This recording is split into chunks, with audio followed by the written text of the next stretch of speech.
Neeta Nagri is brought to you by Pagar Khata. Download the app now. कर्मचारियों की हाजिरी हो या वेतन, हाफ डे हो या नाइट ड्यूटी, सबका रखो पूरा हिसाब। पूरे स्टाफ को मैनेज करो एक साथ एक ही ऐप पर। डाउनलोड पगार खाता। अगर आपको पता चले कि स्वाति, आप इस वक्त कानपुर में हैं और आपने कुछ दिन रिपोर्टिंग की शुरुआती लखनऊ में गुजारे, जहां से सबसे ज्यादा खौफनाक खबरें आ रही हैं। जी, मैं आज कानपुर में हूँ और 19 तारीख से लेकर 22 तारीख तक का समय मैंने लखनऊ में बिताया है। हमारी टीम ने जब निखिल बात कर रहे थे तो वो कह रहे थे कि गुजरात से शुरुआती दौर में पिछले 1-2 हफ्ते 3 हफ्ते पहले तक काफी चिंताजनक तस्वीरें वहां से आती थी और फिर प्रशासन ने ये किया कि कुछ व्यवस्था भी बढ़ाई और इसके अलावा चीजें मैनेज की कि जो चीजें सामने दिख रही है, अव्यवस्था दिख रही है, तो उसको ढकने का काम भी किया गया। यहाँ आपको वो नहीं दिखता। यहाँ लखनऊ हर जगह न केवल नेशनल मीडिया बल्कि इंटरनेशनल मीडिया की सुर्खियों में है। यहाँ की तस्वीरें घूम रही हैं, यहाँ के हालात पर बात हो रही है, लेकिन आपको प्रशासन उतनी भी तत्परता दिखाता हुआ नहीं दिखता कि वो कम से कम ये चीजें ढकने के बहाने थोड़ा हाथ पैर हिलाए। आपको लखनऊ में कहीं भी प्रशासन नजर नहीं आता। अगर हम संस्थागत जो अव्यवस्थाएं हैं, जहां जहां फेलियर्स आपको दिखते हैं, तो आप बात करें तो कई चरण है। जैसे ये चीज आई कि अभी कई बार कई लोग डिफेंड करते हुए कहते हैं कि क्या किया जाए, आबादी इतनी है, जो सुविधाएं है वो बहुत कम है, और जब महामारी की स्थिति है तो पूरी दुनिया का बुरा हाल है, बड़े बड़े देश नाकाम हो गए, तो हम क्या चीज हैं। तो हम लोगों से बात कर रहे थे, आज हेलेट हॉस्पिटल में ही हमें एक जनाब मिले, उन्होंने बताया कि यहाँ एक अस्पताल है रीजेंसी, अच्छा खासा अस्पताल है, बड़ा। उन्होंने बताया कि नवंबर की बात है, नवंबर की जब उनके परिवार में उनके चाचा थे, उनको कोविड हुआ था और वो अस्पताल ढूंढ रहे थे उनके लिए, और उन्होंने बताया कि उस वक्त रीजेंसी से ये जवाब मिला था और बहुत सारे सोर्सेज मिलाने के बाद कि हम नहीं दे सकते बेड क्योंकि हमारे यहाँ पूरा ऑक्यूपाइड है। तो आप समझिए ये नवंबर लास्ट की स्थिति है, जब जो कोविड के गिने चुने अस्पताल थे, अभी तो संख्या फिर भी बड़ी है, तब और कम थी, तो वो ओवर ऑक्यूपाइड थे और ये चीज एडमिनिस्ट्रेशन की नजर में थी। हमें ये बार बार बताया जा रहा है कि एकाएक स्थितियां नियंत्रण से बाहर हुई होली के बाद। जी, वो बिल्कुल एक पॉइंट है, एक बड़ा पॉइंट है, लेकिन ऐसा नहीं था कि बस एकाएक रातों रात देखते देखते चीजें बदल गई और बहुत सारे केसेस आने लगे। नहीं, वो शायद आप कह सकते हैं एक्सप्लोजन हुआ, उसके बाद उसको एक मुफीद जगह मिली, वरना जो ग्राउंड है वहां पर स्थितियां खराब थी, अस्पताल बहुत ज्यादा अपनी फुल ऑक्यूपेंसी पर भरे हुए थे। तो प्रशासन तब नहीं चेता था, तब नहीं चेता। उसके बाद जब ये चीजें होने लगी, अभी आप देखेंगे, अब कहते हैं कि सबसे पहले बात करते हैं कोविड टेस्टिंग की। तो कोविड टेस्टिंग जी, अब ये है कि जितने भी प्राइवेट है, अब चूंकि लखनऊ की हालत बहुत खराब है और मैं अभी पर्टिकुलरली लखनऊ पे ही रहना चाहती हूँ, मैं पूरे यूपी की बात नहीं करना चाहती क्योंकि लखनऊ को देखा है। तो अब जहाँ पे भी आप रैंडम निकलिए, आप सड़क पर मतलब चुनौती है, चैलेंज है कि आप किसी से भी बात कर लीजिए, और अगर वो ये कहता है कि उसका कोई जानने वाला अभी आज की तारीख में ऐसा है जिससे कोरोना नहीं है, या वो किसी ऐसे इंसान को नहीं जानता या कोई ऐसा घर नहीं जानता जहां मौत हुई है, तो ये मतलब बहुत आश्चर्य की बात होगी। तो ये हालात हैं। ऐसे में सरकार की सबसे बड़ी जो चुनौती कोशिश होनी चाहिए थी कि आप ज्यादा से ज्यादा संख्या में टेस्ट करें, ज्यादा से ज्यादा संख्या में करें और टेस्ट जल्दी आए, टेस्ट रिजल्ट, इस पर ध्यान दें। लेकिन ये नहीं होता हुआ दिखता। यहाँ जितने सारे प्राइवेट लैब्स हैं वो सब बंद हैं, वो टेस्ट नहीं कर रहे हैं। सरकारी में चल रहा है, लेकिन अब वो जो अड्डे हैं, जो भी सरकारी केंद्र हैं, जैसे पीजीआई बड़ा अस्पताल, लेकिन वहां पर सुबह 8:30 से 12 बजे तक, यानी दिन के तकरीबन 3.5 घंटे टेस्टिंग होती है। अब वैसे बताया जाता है कि 24 घंटे टेस्टिंग होती है, लेकिन अगर ग्राउंड पर जाकर देखें तो 3-3.5 घंटे में टेस्टिंग निपटा दी जाती है। तो ये जो अप्रोच है वो शायद संख्याएं मैनेज करने पर जोर है, ठीक है। उसके अलावा दूसरी दिक्कत, अब ठीक है चलिए टेस्ट हो गया आपका, अब टेस्ट का रिजल्ट आ रहा है, तो टेस्ट का रिजल्ट अगर जल्द से जल्द आए और उसके बाद आदमी भर्ती हो या उसका मेडिकेशन शुरू हो तो ज्यादा बेहतर स्थिति होती। लेकिन यहाँ 36 घंटे 48 घंटे से ज्यादा लग जा रहा है, और हालत यह है सौरभ जी की मरीज की स्थिति बिगड़ने में बिल्कुल भी वक्त नहीं लगता। वो जैसे अभी रात को बताया जाता है कि ठीक है सब कुछ बढ़िया है, सुबह खबर आती है अस्पताल की तरफ से कि वो मर गया। तो इतनी बुरी स्थिति में कई लोग तो रिजल्ट आने से पहले वो गुजर चुके होते हैं। तीसरी स्थिति, अस्पताल के बेड। अच्छा, अस्पताल में बेड मिलने के लिए आपको बहुत ज्यादा भाग दौड़ करनी पड़ती है, ये बिल्कुल समझ के बाहर है, और कोई इसका लॉजिकल इंटरप्रिटेशन सरकार की नजर में चाहे जो हो हमें नहीं दिखता कि ये इन्होंने गजब व्यवस्था बना दी है कि एक रेफरल कोड नाम की चीज है और एक सीएमओ की पर्ची है। अगर आपको अस्पताल में दाखिला चाहिए तो आपको ये चीजें करनी पड़ेंगी, आपको ये लेकर आना पड़ेगा। आइडिया ये इन्होंने कहा कि इनका तर्क था कि आपको ऐसा नहीं है कि किसी फिजिकल प्रेजेंस की जरूरत है, आप हमने सीएम हेल्पलाइन नंबर कई जारी कर दिए हैं, आप फोन कीजिए और आपको चीजें मिल जाएंगी, आप बताइएगा और कि हमको जरूरत है फलाना वालाना, आपको दे दिया जाएगा।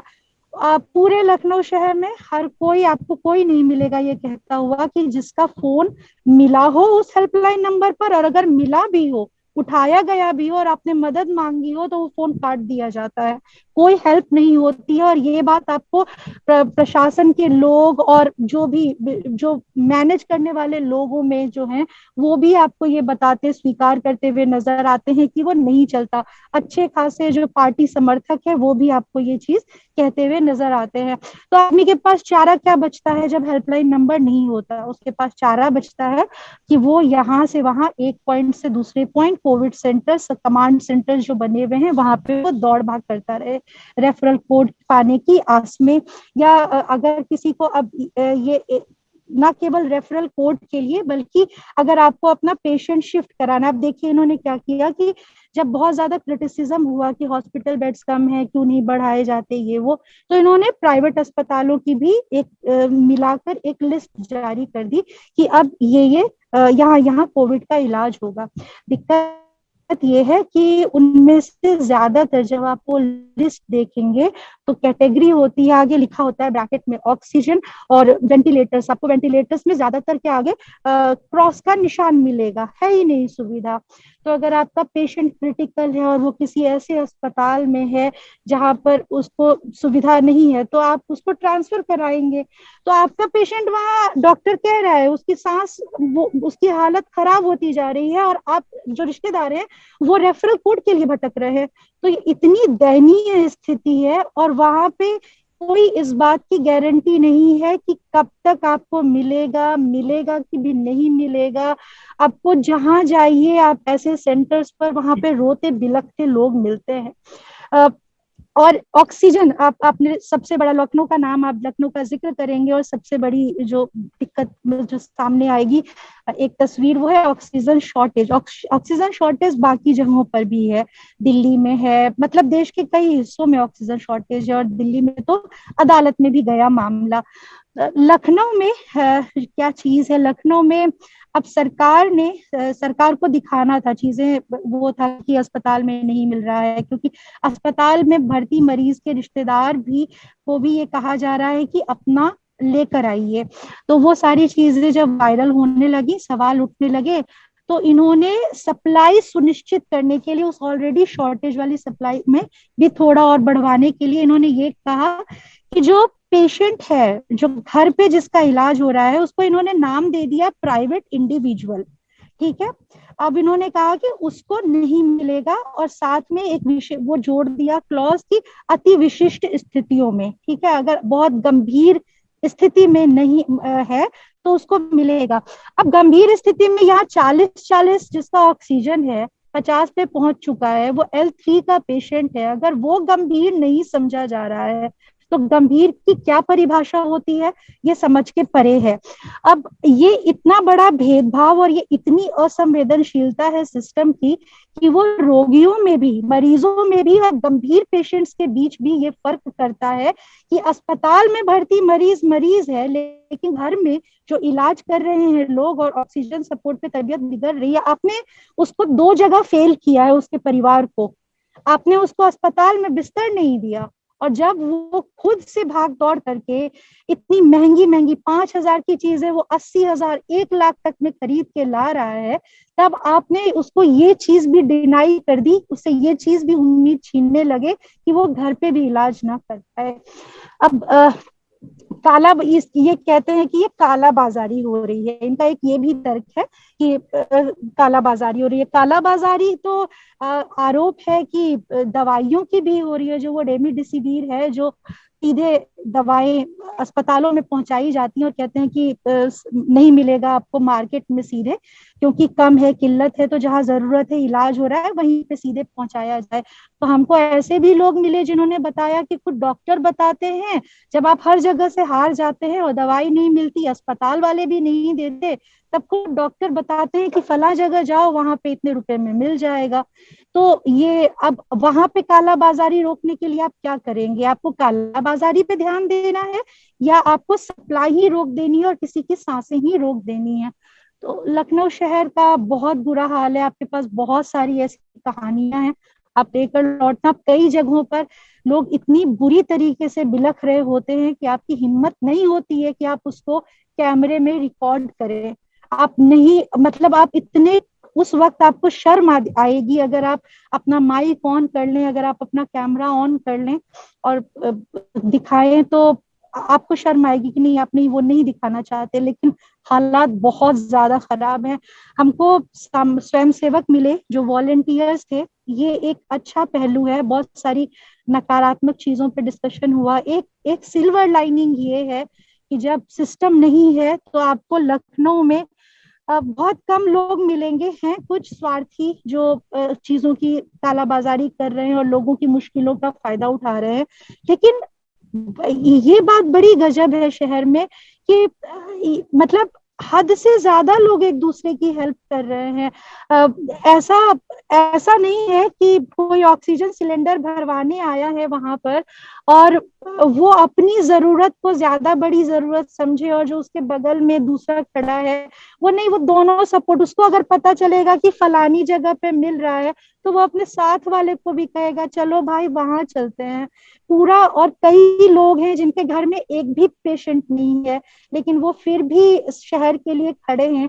और ऐसे एक जनाब हमको मिले थे जिनके बारे में हमें फीडबैक ये मिला था कि उन्होंने सैकड़ों की मदद की है।